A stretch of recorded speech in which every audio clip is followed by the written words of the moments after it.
I'm happy and excited to introduce to you another hiking spot with another hidden natural pool at the foot of Al Uraidh escarpment here in Al Uraidh, Riyadh. This is the hidden pool of Alwasheq Gardens Farms and Nurseries here in Laha Valley. You know, I am so amazed to discover this one. It's only now I discovered this place because this is my first time to come to this place.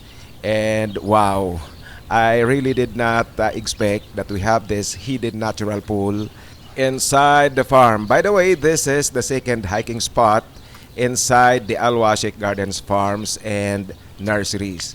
This is not hard to reach, but this is exciting to visit and explore.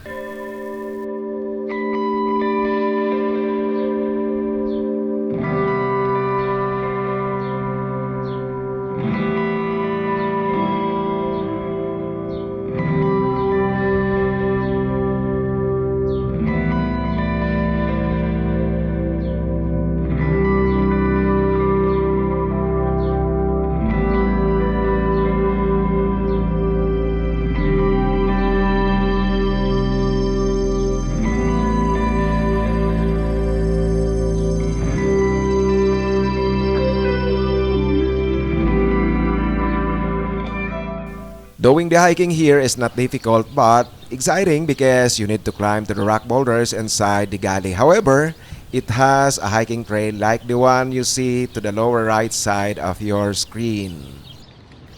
Now, this is the takeoff point of the hike going to the hidden pool of the Alwasheq Gardens. And as I said, that the place is reachable because you can bring your car closer to this area, closer to where I'm standing, and probably you see those dates plant. You can park your car right beside the dates plant.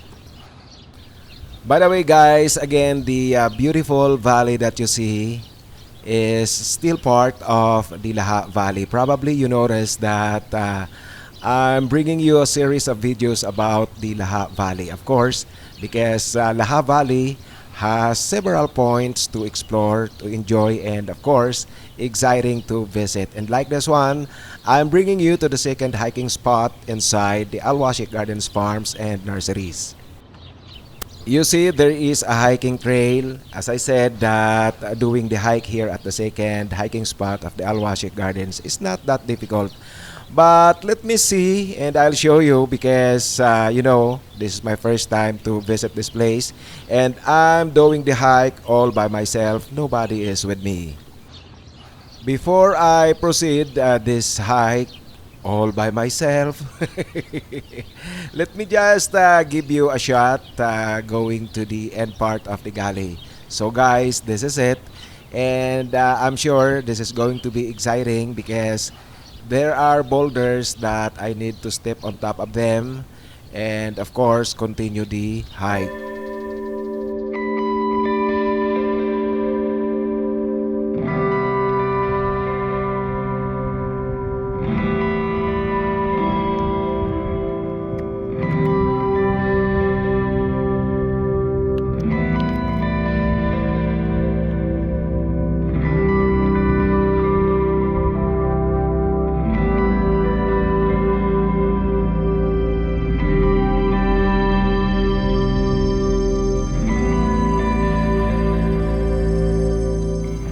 So here I go now doing the hike all by myself and I'm walking on the hiking trail, and as I said, there are boulders inside the gully to the left and the right side of the trail, in front of me and on my back, and probably there are parts inside the gully that I have no choice but to step on top of the boulders like this point. So, you know, I have to be careful also because I'm doing the shot while I'm walking. But let me just give you this one, a shot to the top of the escarpment, to the right side, or I mean to the left side of the gully, to my left side. Okay, from the right side slope, I cross the gully. I'm here now on the left side slope and still continue doing the hike all by myself. Okay, so guys, these trees that you see all around me here are one of the species of the desert trees. And as I said, it's not actually tiring doing the hike here because the climb is just gradual. I have hiked already probably the distance of more or less 300 meters. Not that far. Actually, I'm not tired yet, and I enjoy it doing the hike all by myself. So I just need to be careful in every step I make, uh, because I'm alone here. All right, so here we go now. Wow, I like the place. And I hope I can climb to the top of this escarpment also. Let us see what will be the next step that I'm going to make here as I do the hiking all by myself. Oh guys, this is now the one. Actually, I am so surprised to see this natural pool here at the second hiking spot of the Alwasheq Gardens. And there are wild birds perching on the cliff because this body of water here is the only source of their hydration. I'm so glad also that they have at least they have something to drink. All right, this is the hidden pool of Alwasheq Gardens. Now, this body of water inside the hiking spot number 2 of the Alwasheq Gardens. This is the major source of hydration by the wild animals, including the birds, living nearby the areas. Now, I'm showing you is the rock wall. This is where the water flows down during rainy season. And I'm going to climb to the upper part so that I can show you more of the place. Meanwhile, enjoy the place. I'm giving you the shots to the hidden pool here inside the Alwasheq Gardens Farms and Nurseries hiking spot number 2.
The way I see it, it's more exciting and thrilling if you are going to climb to the upper part of the hiking spot from this natural pool.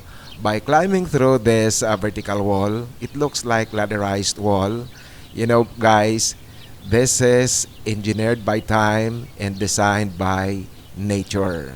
All right, so it's actually fascinating and exciting to do the climb using this rock wall.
You probably noticed that I was finding it hard coming down from the upper part of the rock wall.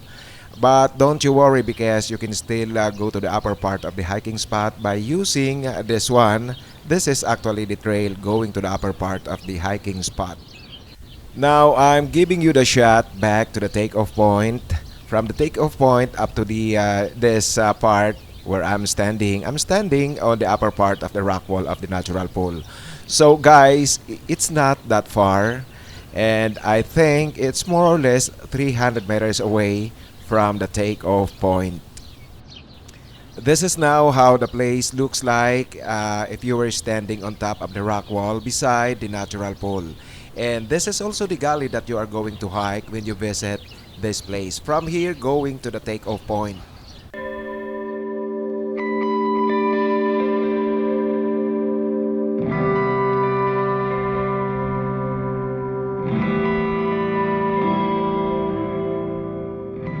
This is now what we have here at the upper part of the hiking spot right after climbing the rock wall beside the natural pool.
I climbed to the upper part of cliff beside the gully, and this is the place. The first tree that you see from where I'm standing, that's where the natural pool is located. And here is again the gully that you are going to hike when you visit this place. You see it's not far from my position going back to the takeoff point.